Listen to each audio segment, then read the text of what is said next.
ज्योतिबराव फूले जो कि डॉक्टर बाबा साहब अम्बेडकर जी के तीसरे गुरु थे, सैनी समाज से थे। या दुर्गा बैठी है हमारे यहाँ पे जो कि यादव है, कुछ कश्यप समाज से भी है, नाई समाज से भी महिलाएं।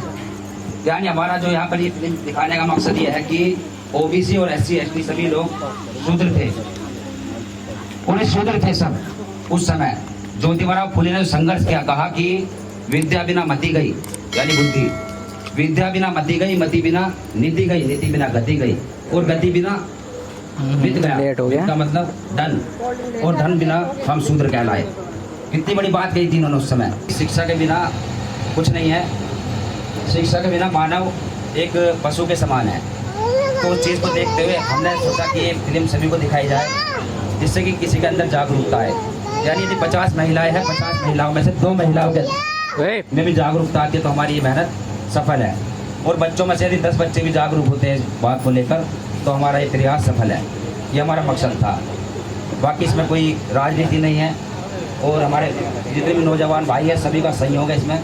ये फिल्म हॉल में लगाई गई थी, केवल एक हॉल में मेरठ के अंदर, PVS मॉल में, वो भी रात को 9:30 बजे, जिससे कोई ना जा पाए।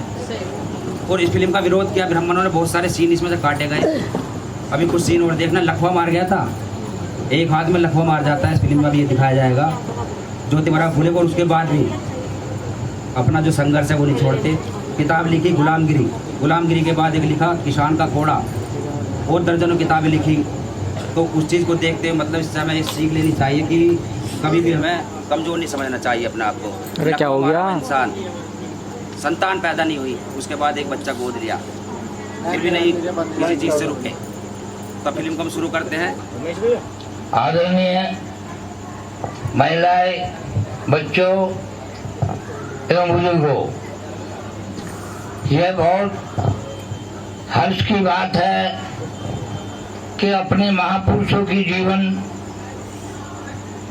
पर चर्चा हो रही है। अब से लगभग 200 वर्ष पूर्व माली समाज में जन्मे महात्मा ज्योतिबराव फूले और उनकी पत्नी सावित्रीबाई फूले सर्वप्रथम इस देश में पहला स्कूल खोल के उन्होंने महिलाओं के लिए पहला स्कूल खोला। उस समय महिलाएं एक तरह से, भारत अंग्रेजों का गुलाम था लेकिन महिलाएं भारतीयों की गुलाम थी, जो हमेशा बेड़ियों में जकड़ी रहती थी। उनको आजादी दिलाने का काम माता सावित्रीबाई फूले ने इस देश के अंदर किया, और उसके बाद उन्होंने लगभग 600 स्कूल इस देश में 200 साल पहले महिलाओं के लिए खोले। और तभी से जागृति आनी शुरू हुई, महिलाओं की आजादी शुरू हुई। और लंबी लड़ाई लड़ने के बाद उन्होंने एक ऐसा इतिहास रचा कि इस देश की प्रथम महिला स्कूल खोलने वाली माता सावित्रीबाई फूले और महात्मा ज्योतिराव फूले।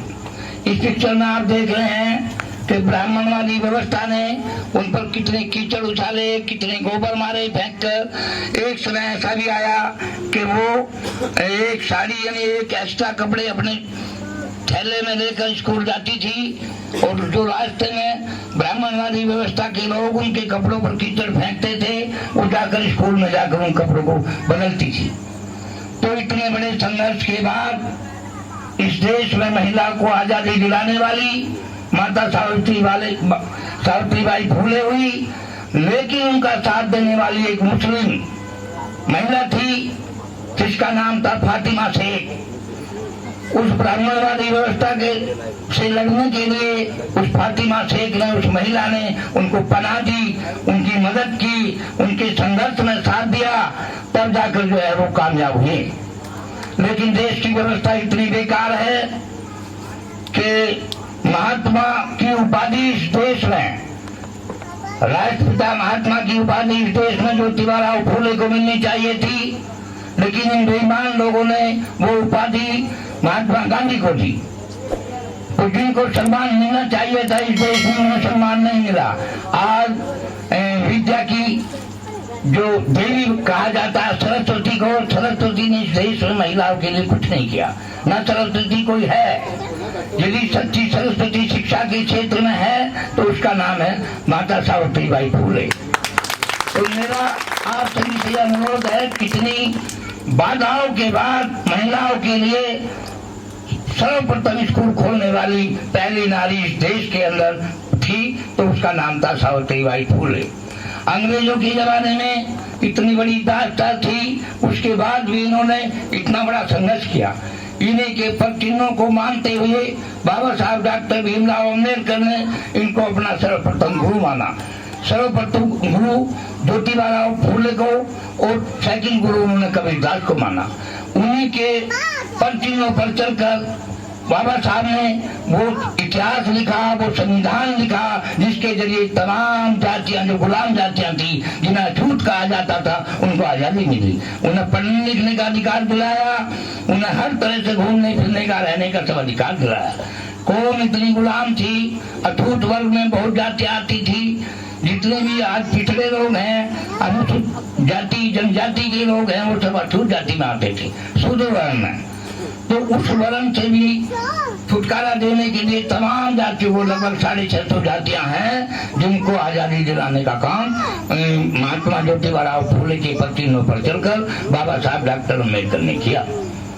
इसलिए इन सभी महापुरुषों को, जिन्होंने हमारे लिए कुछ ना कुछ किया है, छोटी जातियों के लिए कुछ ना कुछ किया है, उनका इतिहास बहन कुमारी मायावती ने एक ऐतिहासिक पार्क बना करके तमाम महापुरुषों की मूर्तियां उसमें लगाई है, जो एक इतिहास जिंदा कर दिया। जिनको हम जानते नहीं थे, उन्हें भी पार्क में लगाकर स्थापित कर दिया और जिंदा कर दिया हमारा इतिहास, हमारे महापुरुषों को जिंदा कर दिया, जिन्होंने हमारे लिए कुछ ना कुछ किया।